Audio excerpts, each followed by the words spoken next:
Hello, जय हिंद दोस्तों। और आज हम पढ़ने वाले हैं भारतीय संविधान के विदेशी स्रोत। तो भारत के संविधान के निर्माण में निम्न देशों के संविधान से सहायता ली गई। ठीक है, जिसमें हम पहला देख रहे हैं संयुक्त राज्य अमेरिका।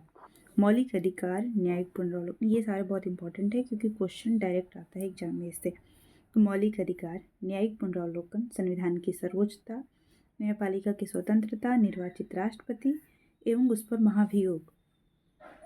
ठीक है, निर्वाचन, जो राष्ट्रपति का निर्वाचन है एवं उस पर जो महाभियोग चलाया जाता है। फिर उपराष्ट्रपति, उच्चतम एवं उच्च न्यायालय के न्यायाधीशों को हटाने की विधि एवं वित्तीय अपराध, ये सब वित्तीय अपराध जो है ये भी लिया गया। और जो जजेज हैं सुप्रीम कोर्ट और हाई कोर्ट के जज, उनको हटाने की विधि जो है ये लिया गया है यूएसए से। अब है ब्रिटेन से लिया गया है संसदात्मक शासन प्रणाली। ठीक है, संसदात्मक शासन प्रणाली। और एकल नागरिकता एवं विधि निर्माण, जैसे कि एकल नागरिकता, जैसे कि भारत में एकल नागरिकता है, बाकी अमेरिका में दोहरी नागरिकता है। तो जो एकल नागरिकता है वो ब्रिटेन से लिया गया है। आयरलैंड से लिया गया है डीपीएसपी यानी कि नीति निर्देशक सिद्धांत। राष्ट्रपति के निर्वाचन मंडल की व्यवस्था, राष्ट्रपति द्वारा राज्यसभा में साहित्य, कला, विज्ञान तथा समाज सेवा इत्यादि के क्षेत्र में प्रख्याति प्राप्त व्यक्तियों का मनोनयन। जो राज्यसभा में 12 लोगों को मनोनीत किया जाता है वो लिया गया है आयरलैंड से। ठीक है, मतलब कि जो वो लोग हैं वो किस किस क्षेत्र से आएंगे, जैसे कि साहित्य से आएंगे, कला से आएंगे, साइंस से आएंगे, समाज सेवा से आएंगे, ये चीज़ें है आयरलैंड के संविधान से, ये चीज़ें लिया गया है। ठीक है, अब हम देखते हैं ऑस्ट्रेलिया के संविधान से क्या लिया गया। तो ऑस्ट्रेलिया से लिया गया प्रस्तावना की भाषा, यानी कि हमारी प्रस्तावना जो है उसकी लैंग्वेज कैसी है ये लिया गया है ऑस्ट्रेलिया से। समवर्ती सूची का प्रावधान वहीं से लिया गया है। जो हम पढ़ते हैं संघ सूची, राज्य सूची और समवर्ती सूची, उसमें समवर्ती सूची का जो प्रावधान है वो ऑस्ट्रेलिया से लिया गया है। केंद्र एवं राज्य के बीच संबंध तथा शक्तियों का विभाजन जो है ये लिया गया है ऑस्ट्रेलिया से। और संसदीय विशेषाधिकार लिया गया है। ठीक है, जो संसद को विशेष अधिकार प्राप्त हैं वो संसदीय विशेषाधिकार लिया गया है ऑस्ट्रेलिया के संविधान से।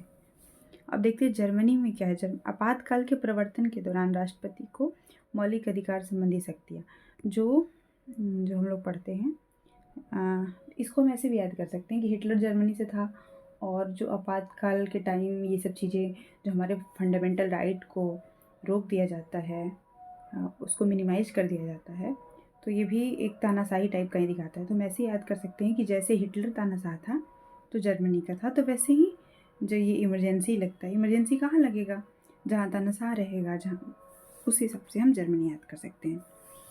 फिर कनाडा से लिया गया संघात्मक विशेषताएं और शिष्ट शक्तियाँ केंद्र के पास है, ये चीज़ें ली गई है कनाडा से। और राज्यपाल की नियुक्ति विषयक प्रक्रिया, ठीक है, राज्यपाल की जो नियुक्ति होती है इसकी प्रक्रिया जो है कनाडा से लिया गया। अब हम देखते हैं दक्षिण अफ्रीका। ये संविधान संशोधन की प्रक्रिया का प्रावधान ये लिया गया है साउथ अफ्रीका से कि संविधान संशोधन की प्रक्रिया क्या रहेगी। फिर रसिया से लिया गया मौलिक कर्तव्यों का प्रावधान।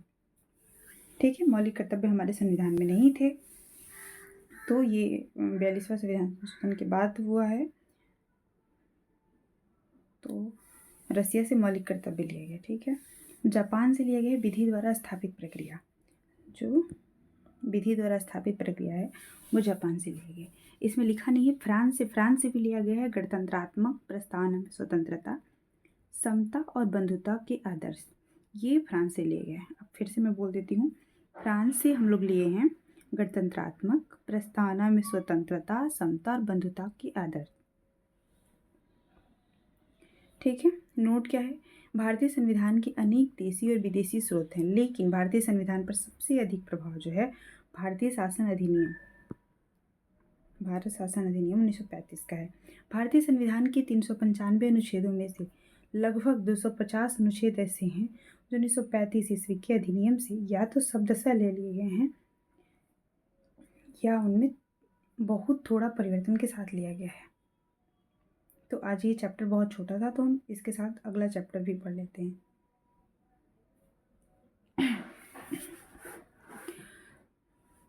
ठीक है, अब अगला हम पढ़ते हैं भारतीय संविधान की अनुसूचियाँ, चैप्टर 5 है भारतीय संविधान की अनुसूचियाँ। ठीक है, तो देखिए हमारे संविधान में कितनी अनुसूची हैं, तो हमारे संविधान में है 12 अनुसूचियाँ। आप देख सकते हैं ये 8, 9, 10, 11, 12। ये 10 दल बदल हो गया, फिर पंचायत और ये सब चीज़ें।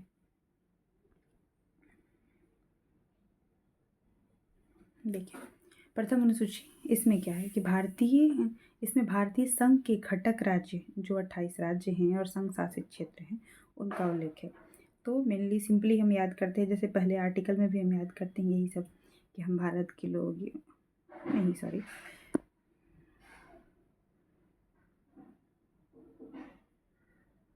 ये हम देखते हैं मतलब जो पहला भाग है उसमें भी राज्यों का ही जिक्र है, उस तरह से पहली अनुसूची में भी राज्यों का ही जो भारतीय संघ के घटक राज्य हैं और संघ शासित क्षेत्र हैं उनका उल्लेख है। फिर है कि संविधान के 69वें संशोधन के द्वारा दिल्ली को राष्ट्रीय राजधानी क्षेत्र का दर्जा दिया गया है। ठीक है, दूसरी अनुसूची में क्या है, इसमें जैसे एक मोटा मोटी खाका बनाते हैं कि हम सबसे पहले राज्य का वो करेंगे कि राज्य है, उसके बाद दूसरे नंबर पे हम क्या करेंगे, हम पहले वेतन की बात करते हैं। कहीं भी जॉब वॉब कुछ भी करने जाते हैं तो पहले वेतन के बारे में सोचते हैं कि कितना पैसा मिलेगा क्या। अगर पैसे का डील हो जाता है, बात हो जाती है, तब हम शपथ लेते हैं।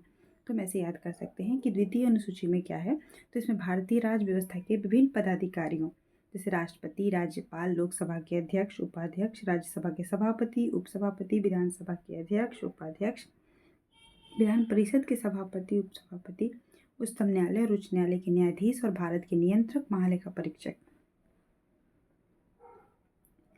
ये जो है इन लोगों को प्राप्त होने वाले वेतन, भत्ते और पेंशन आदि का उल्लेख है। फिर हम देखते हैं तृतीय अनुसूची यानी कि थर्ड अनुसूची में क्या है, इसमें विभिन्न पदाधिकारियों जैसे राष्ट्रपति, उपराष्ट्रपति, मंत्री, उच्चतम एवं उच्च न्यायालय के न्यायाधीश द्वारा पद ग्रहण के समय ली जाने वाली शपथ है। तो मेनली इस चीज़ में ध्यान रखना है कि इसमें तीसरा अनुसूची में शपथ है। चौथी अनुसूची में क्या है, तो चौथी अनुसूची में है कि इसमें विभिन्न राज्यों तथा संघीय क्षेत्रों की राज्यसभा में प्रतिनिधित्व का विवरण दिया गया है। ठीक है, राज्यों का संघीय क्षेत्र राज्यसभा में प्रतिनिधित्व। पांचवी अनुसूची में इसमें विभिन्न अनुसूचित क्षेत्र और अनुसूचित जनजाति के प्रशासन और नियंत्रण के बारे में। देखिए मेनली ज़्यादातर इंपॉर्टेंट मैं बोलूँ सबसे ज़्यादा क्वेश्चन पूछा जाता है पाँचवीं और छठी अनुसूची से। छठी अनुसूची से बहुत ज़्यादा चर्चा में, अभी सोनम वांगचू और फिर लद्दाख के मुद्दे को लेके भी अभी हाल में चर्चा में है ये। ठीक है, पाँचवीं में है कि अनुसूचित क्षेत्र और अनुसूचित जनजाति के प्रशासन और नियंत्रण के बारे में उल्लेख है। छठी अनुसूची में क्या है कि इसमें असम, मेघालय, त्रिपुरा, मिजोरम राज्यों के जनजातीय क्षेत्रों के प्रशासन के बारे में प्रावधान है। ठीक है, छठी अनुसूची के आने के बहुत ज़्यादा चांसेस हैं क्योंकि बहुत ज़्यादा चर्चा में रह रहा है। सातवीं अनुसूची इसमें केंद्र और राज्यों के बीच शक्तियों के बंटवारे के बारे में दिया गया है। इसके अंतर्गत 3 सूचियाँ हैं, संघ सूची, राज्य सूची और समवर्ती सूची। इसी समवर्ती सूची का जिक्र होता था जो ऑस्ट्रेलिया से लिया गया। संघ सूची, इस सूची में दिए गए विषय पर केंद्र सरकार कानून बनाती है। ठीक है, संविधान लागू होने के समय 97 थे, वर्तमान में 98 है। 98 की लेटेस्ट बुक पढ़िए तो 100 दिया रहता है, तो अब बुक का वो मैं ये पढ़ ले रही हूँ, लेकिन आपके पास जो भी बुक होगा वो आप देख देख के पढ़िएगा और सुनिएगा तो चीज़ें आपको जल्दी याद हो जाएंगी। राज्य सूची, इस सूची में जो विषय है उस पर राज्य सरकार कानून बनाती है और राष्ट्रीय हित से संबंधित होने पर केंद्र सरकार भी कानून बना सकती है। संविधान के लागू होने के समय 66 थे, वर्तमान में इनकी संख्या 62 हो गई है। समवर्ती सूची, इसके अंतर्गत दिए गए विषयों पर केंद्र एवं राज्य दोनों सरकारें कानून बना सकती है, परंतु दोनों बना सकती है, राज्य और केंद्र दोनों, परंतु कानून के विषय के समान होने पर केंद्र सरकार द्वारा बनाया गया कानून ही मान्य होगा। आप जानते हैं कि दोनों बना सकते हैं कानून, लेकिन सेंटर थोड़ा सा पावरफुल है इस मामले में कि अगर दोनों के मतलब दोनों सेम विषय पे हो तो केंद्र जो कानून बनाएगा वो मान्य होगा। राज्य सरकार द्वारा बनाया गया कानून केंद्र सरकार के कानून बनाने के साथ ही समाप्त हो जाता है। संविधान के लागू होने के समय समवर्ती सूची की संख्या 47 थी जो वर्तमान में 52 हो गई है, ये यानी कि बढ़ गया है। समवर्ती सूची का प्रावधान जम्मू कश्मीर के राज्य नहीं, ये पुरानी बुक है, तो ऐसी बात है। भाई 8वीं अनुसूची, इसमें भारत की 22 भाषाओं का उल्लेख है। 8वीं अनुसूची में कितनी भाषाओं का उल्लेख है? तो 22 भाषा। मूल रूप से 8वीं अनुसूची में 14 भाषा थी। 1967 ईस्वी में इसमें सिंधी को, 1992 ईस्वी में कोंकणी, मणिपुरी तथा नेपाली को 8वीं अनुसूची में शामिल किया गया। 2004 में मैथिली, संथाली, डोगरी और बोडो को 8वीं अनुसूची में शामिल किया गया।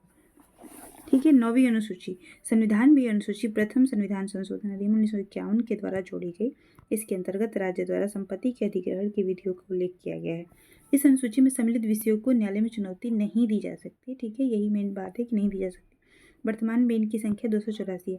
लेकिन केशवानंद भारती के बाद ये चीज़ आया कि अगर फंडामेंटल जो बेसिक स्ट्रक्चर है, अगर उस पर आघात होगा तो उसको जांच कर सकती है सुप्रीम कोर्ट। ठीक है। अब तक यह मान्यता है कि संविधान की 9वीं अनुसूची में सम्मिलित कानूनों की न्यायिक समीक्षा नहीं की जा सकती। 11 जनवरी 2007 के संविधान पीठ के एक निर्णय द्वारा स्थापित किया गया कि 9वीं अनुसूची में सम्मिलित किसी भी कानून को इस आधार पर चुनौती दी जा सकती है कि वो मौलिक अधिकारों का उल्लंघन करता है अथवा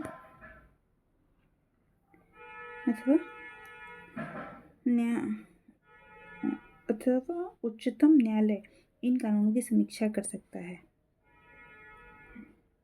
10वीं अनुसूची यह संविधान में 52वें संविधान संशोधन 1985 के द्वारा जोड़ा गया, जिसमें दल बदल से संबंधित प्रावधानों का उल्लेख है।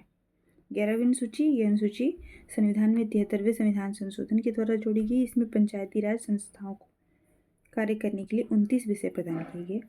इसी तरह 12वीं अनुसूची, इसमें 74वें संविधान संशोधन 1993 द्वारा जोड़ा गया। इसमें शहरी क्षेत्र के स्थानीय स्वशासन संस्थाओं को कार्य करने के लिए दिया गया और इसमें 18 विषय हैं। ये मेनली कई बार पूछा है कि पंचायत जो है उसमें कितने विषय हैं, तो 29 विषय हैं। और जो ये है जो शहरी क्षेत्रीय स्थानीय निकाय है उसमें 18 विषय हैं। ठीक है, ये हमारा चैप्टर हो गया कंप्लीट। आई होप आपको ठीक लगा हो। और मैं माफ़ी चाहूँगी कि ये बहुत विजुअल नहीं है क्योंकि मुझे बहुत अच्छा PDF नहीं मिला। अगर आपको मिले तो आप मुझे मेल पे सेंड कर सकते हैं। ठीक है, आप कमेंट में ऐसे बताएं कि मेरे पास है, तो मैं आपको बता दूंगी कि मेरा मेल क्या है और आप उस पर सेंड कर दीजिएगा। ठीक है, थैंक यू।